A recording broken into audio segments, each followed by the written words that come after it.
So, hello everybody. Today I'm doing another, and this is the first time in a long time that I'm doing one of these. I'm going to do another Soundbite podcast. This is in a way a spiritual successor to a podcast that I was invited to a long time ago, possibly 6 years ago, where I was invited to discuss the result or the impact of the internet and computers on hex encounter wargaming. It was a very interesting podcast. I wasn't the only one there. It was a very lively debate.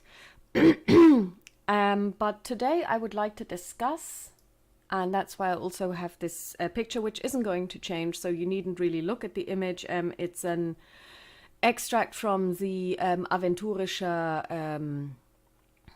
Atlas by Ulysses Games. It's for the Dark Eye. It's basically the atlas of the world, and it's just one page that I selected randomly, and there is nothing going to change about this image, so it's just there so that there is an image.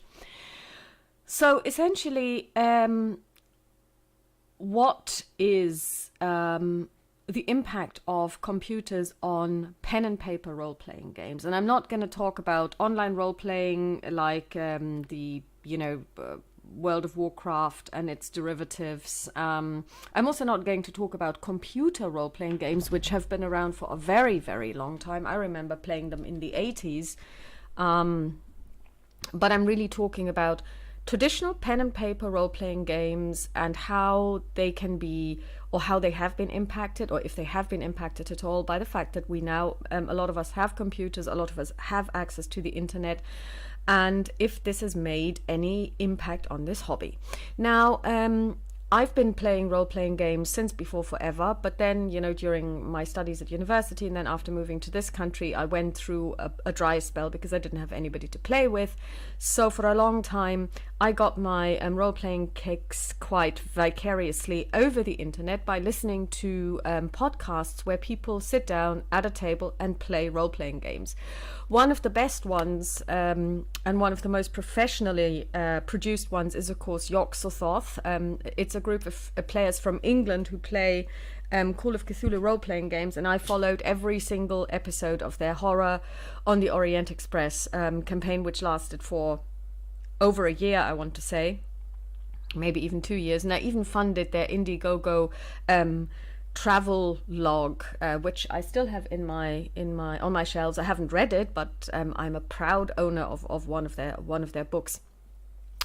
There are also other groups that have role-playing podcasts. One of them is actual role-playing games podcasts. They're kind of hit and miss because sometimes the players, just think that this is a free pass to swear online and nobody will wag a finger at them. But some of their, I would say maybe 10% of what they produce is actually worth listening to. 90% is garbage. But then again, obviously other people might enjoy listening to people eating crisps and munching through hot dogs and swearing every so often, and then maybe there will be plot for 5 minutes out of 2 hours. And then, of course, there was also, and that was something that I engaged in 2010 and 2011, there were websites where you could play online by forum. So it's a lot like distance chess. So in distance chess, of course, you make your move and then you post, and in the old days you actually posted your move out to your opponent. And I know that at least in the old days, Royal Mail in Britain provided you with special stamps. If you were engaged in distance chess, you had to pay less postage if you posted a distance chess postcard or whatever it was that you posted and you wrote your move on. And then essentially your opponent will receive your postcard, and then they will make your move on their chessboard, and then they will think about their answer to your move, and then they will post this one out to you. And so these might go on for a very long time, and lots of distance chess players actually play more than just one game at a time. So they have several games going on with several opponents. And this play by forum is a lot like it. Sometimes, and I believe it was probably also because of the type of game I was playing, that I found it very dissatisfying, because I could totally imagine playing distance chess. I can't imagine ever playing role-playing games by forum ever again. So I played one game using Call of Cthulhu rules set in Silent Hill. Now, I hadn't watched Silent Hill, the movie. I had known that there was a movie. I had known that there had been a series of computer games or console games, I believe by Konami, but I could be wrong and it doesn't really matter. But anyways, I hadn't really engaged with the franchise, as it were. And I remember it felt odd. So, for example, your character, or in this case, my character, is in a corridor. There are 5 doors. I choose the first one on the left, and I say, okay, I open the first door on the left, and that's all I do. And then I have to wait up to 2 to 3 weeks for the person who is the game master to tell me what I see. So it's like being Schrödinger's cat. For 3 weeks, my character was neither dead nor alive. And it kind of became quite boring, because I think it would have been different if we had played synchronously for at least, let's say, even 30 minutes, you know. Even if you just type it and roll the dice using the die roller app, it would have been alive. But, you know, you do something, but you can't really do much. You can really only open the door. Because, you know, this is Silent Hill, terrible things might happen. And I ended up in one situation where I was playing with another person, so there was another player character there, and they were terribly injured. And I found, and for some reason, I think it said that there is a first aid kit. And so I said, okay, I'm going to pick up the first aid kit, I'm going to open it, and I'm going to do first aid. And I made a roll. And then the GM got back saying that she was going to accept it this time, but next time I could only say I pick up the first aid kit, and that's all that I can do, because even opening it, because even picking up might lead to a reaction from the environment, and opening it could open literally a Pandora's box. So you know, that meant that this whole sequence of me picking it up would have to, and then opening it, seeing what's inside, trying to do a first aid roll, and then maybe succeeding, and then applying first aid would probably have taken like 6 weeks. And during this time, the other guy would just have had one action that's bleeding out. So, you know, it's just not for me. And I don't think that actually role-playing games lend themselves to this kind of asynchronous play. That doesn't mean you can't play them by forum, but then I would say it has to be a synchronous forum where everybody dials in for, let's say, 60 minutes, and then you get a couple of actions through, and then, you know, you then break up again. And then the next, but I also tried it myself, so I GM'd for someone using an adventure from the Cthulhu collection Monomania, which consists of games, or actually scenarios that are for just one investigator and one GM. So that would have been perfect, but it suffered from the same thing, you know, that, you know, he makes one decision of what he wants to do, and then I, you know, see what happens and post my reply, and it just doesn't work for me. I'm not saying that it doesn't work, and that it was the technology itself that made it not work. I'm just saying it doesn't work for me. And of course, by then I had also found a local role-playing group, so I didn't really need to do it online anymore. I could play with people at the table, and of course, that, you know, is different because it's synchronous, and you can also see other people's reactions, which can be quite fun.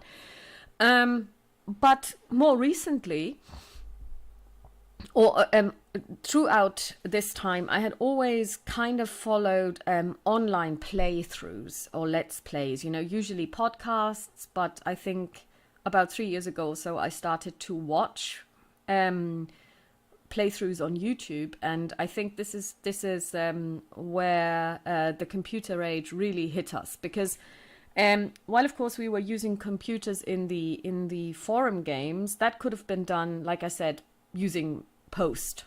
In the old days, without a computer, you still would have been able to do this kind of asynchronous play, just using distance chess as a module to mold your ideas on, and then maybe send out stuff by post, and that would have worked. Correspondence roleplay, and then I think that through podcasting, of course, what you get is the immediacy. You have people sitting around a table, and you have a longer sequence of play right there. Of course, you can't participate, although apparently now there are podcasts where people can, or where the audience, because it's being streamed live, can make suggestions as to what the characters do. So that's even a step further from that, although I've never participated in one of those. And of course, YouTube, where you have people streaming live, either Google Hangouts, or you have people like the Alrics. They're a German role-playing group, and they are fantastic. They have pretty much created a gaming space. They have got a huge gaming table, and the middle has been cut out, and they have mounted a huge monitor there so that everyone can look at the maps that the GM is showing, and then they're also shown to the audience. And they're sitting around the table, so they are in the same space, and they're filming themselves while they are playing. And they have, their production value is extremely high. It's professional level. It's really, really extremely well done. But of course, since role-playing is a little bit like playing theatre, the best production value won't help you if you have players that, I guess, don't play well and don't play nice. But they do that. They have a really, really good playing ethic, I would say. It's really amazing. And of course, then, I've mentioned this on this channel before, Into the Darkness, which is a really, really good Call of Cthulhu channel, which has been going for several years now, and they've been playing all kinds of traditional games like Horror on the Orient Express, but also homebrews, but also lesser known stories, and they have varying GMs, but it's pretty much always the same group of people, and they are very enjoyable. I'm a patron of theirs, and I really think that they're doing a fantastic job. And again, it is all about the people playing, I would say. And in more recent times, I have explored this whole idea of online gaming more. And it happened because I was beginning to play The Dark Eye again.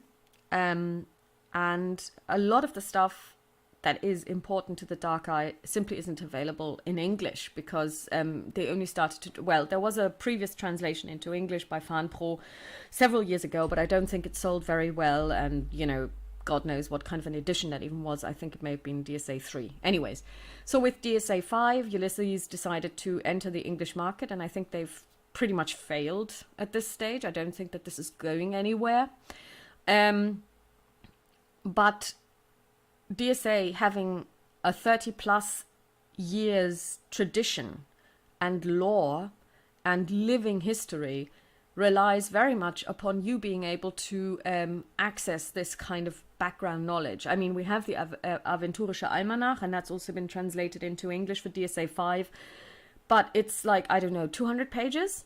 I mean, even one of the most basic source books for DSA 4 is 200 pages easily. Let's not even talk about the regional information that's out there. So, and while some of this may be doubling up on things, the wealth of material is only available in German. And I think if you really want to play DSA, and if you don't want to play it as it shouldn't be played, namely as a D&D derivative, where you just go in, kill everyone, and try to be the heroes, and which is also why it's not going to succeed in the English-speaking market, because the English-speaking market pretty much relies on this kind of like superhero templating, this whole idea of having lore and a long history that actually is living.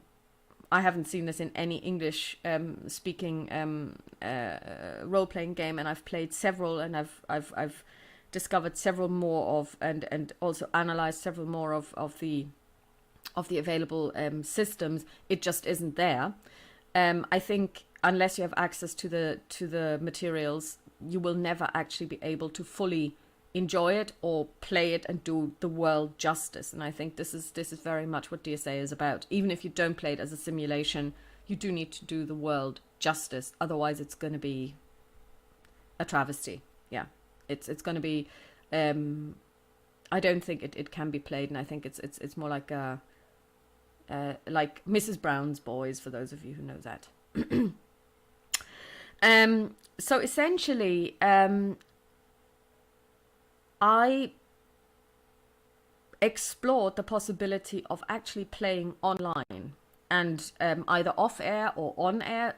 Off air means that you play online, so you play synchronously using either Skype or maybe Google Hangouts or Discord servers, or even Roll20, which has a very, very good built-in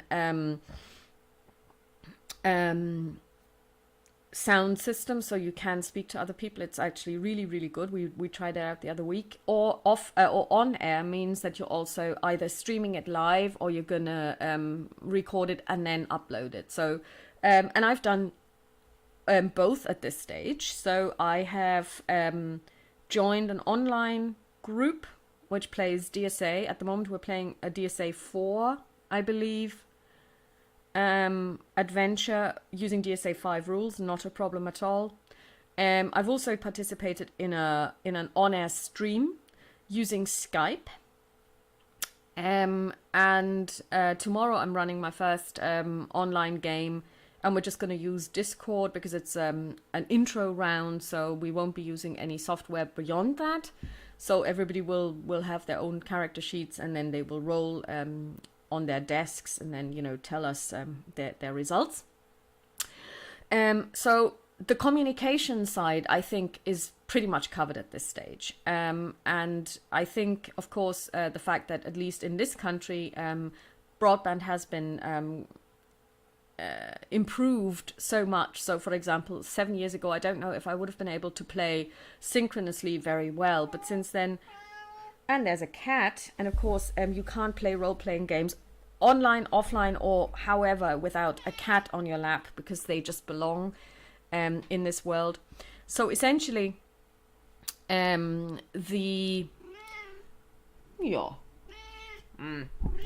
Yes, and there isn't enough tuna in this podcast, I can tell. So essentially, I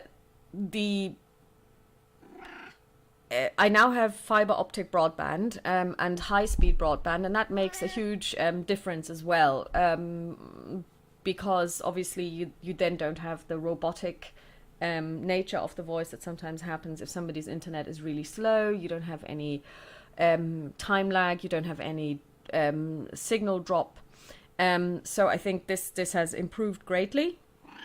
And in addition, of course, people have been working tirelessly, both fans for nothing, but also, semi-commercial platforms to provide role players with tools that they can use. So, for example, for Das Schwarze Auge, DSA 4 and DSA 5, you have extremely good software that you can use to create heroes. And I don't know DSA 4 very well. I've got its materials as PDFs, but I haven't read them because back then they had this idea, let's just create like 6 different books, and you basically need almost all of them in order to play. They decided for DSA 5, or at least this is what they said they were going to do, to have just one basic rule book, and if you have that one, you have everything.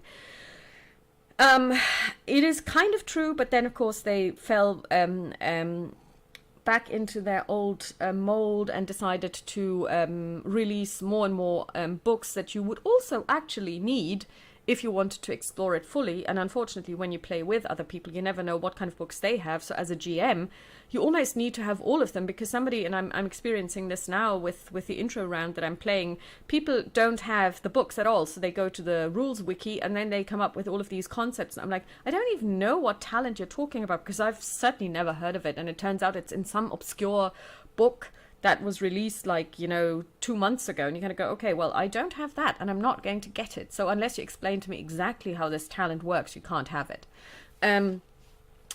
But be that as it may, if you just have the basic rule book, you can play perfectly well, and you don't really need anything else. The Aventurische Almanach, the Aventurian Almanac, is helpful or I would say even required, because it kind of gives you the background in a very, very abbreviated form of the history since before Bosporan's fall.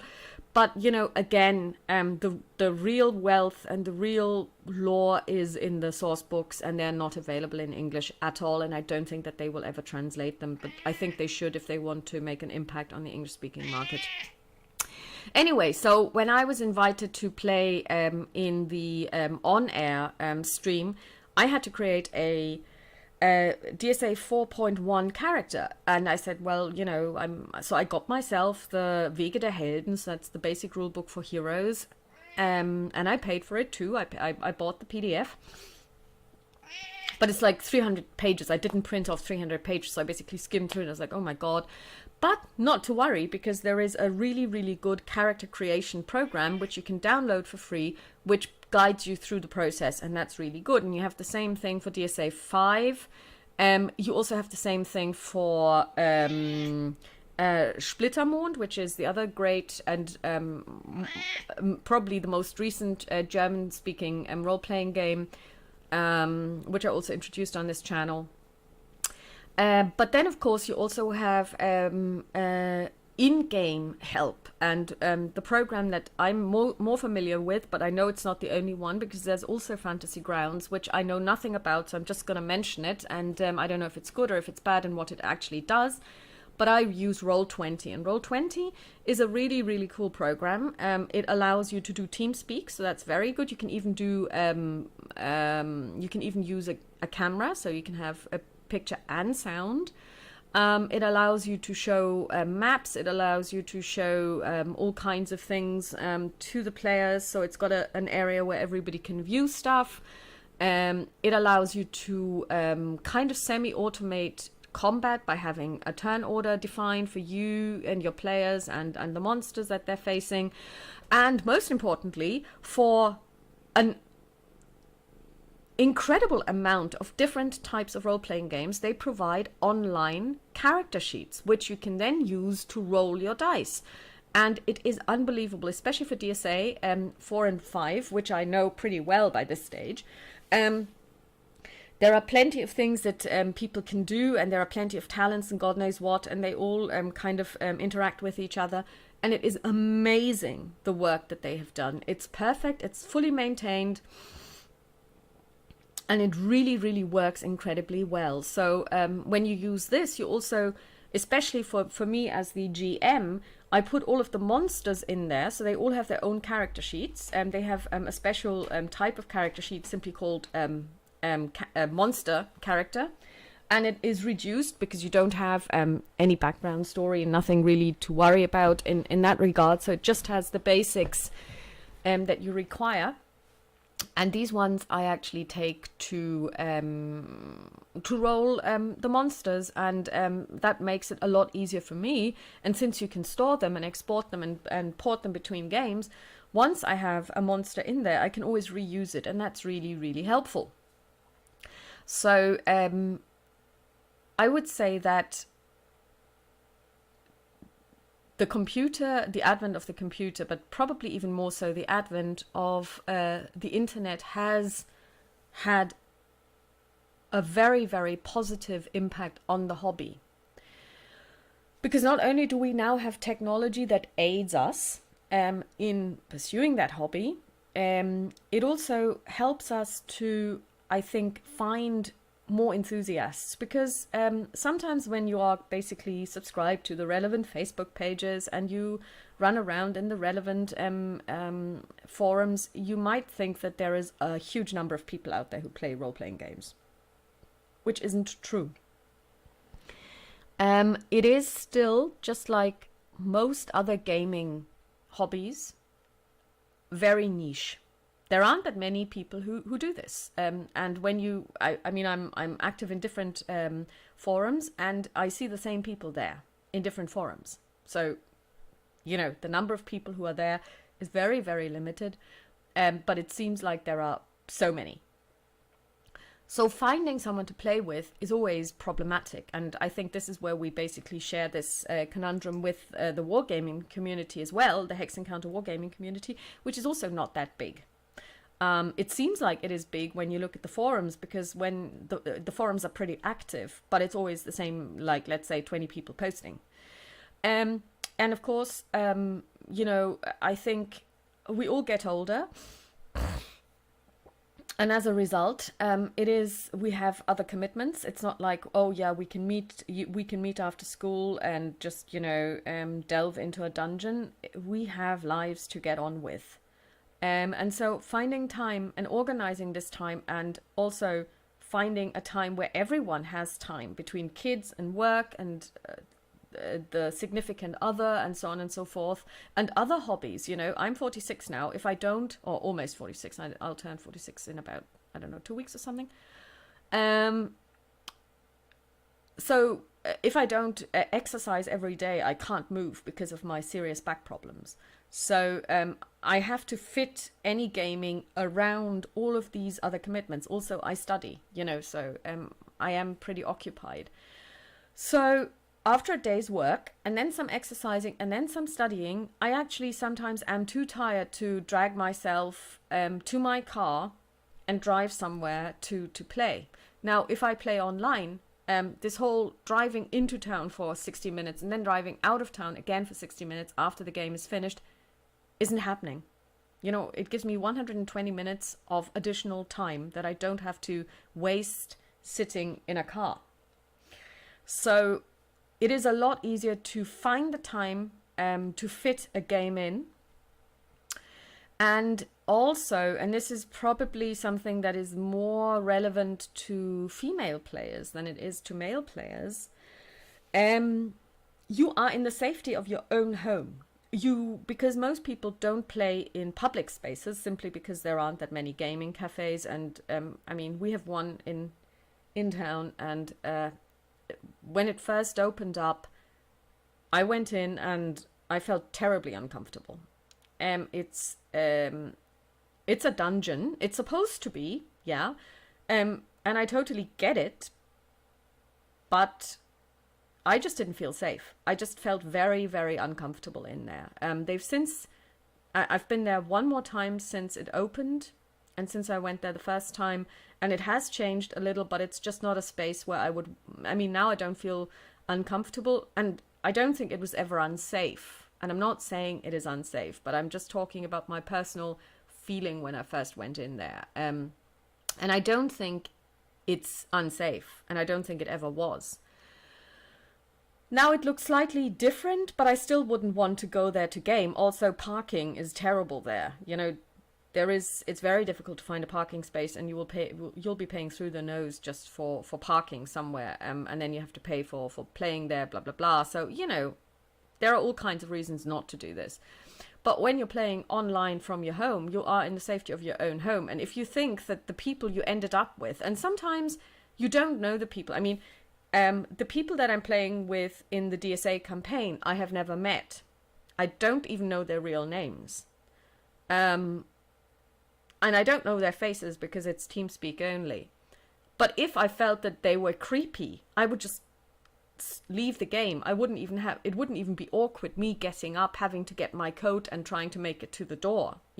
I could just basically pull the plug and that's it.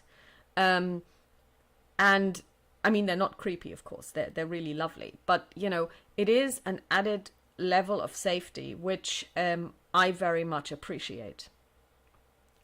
And it could be that this is the case for more people, but especially for female gamers, I think,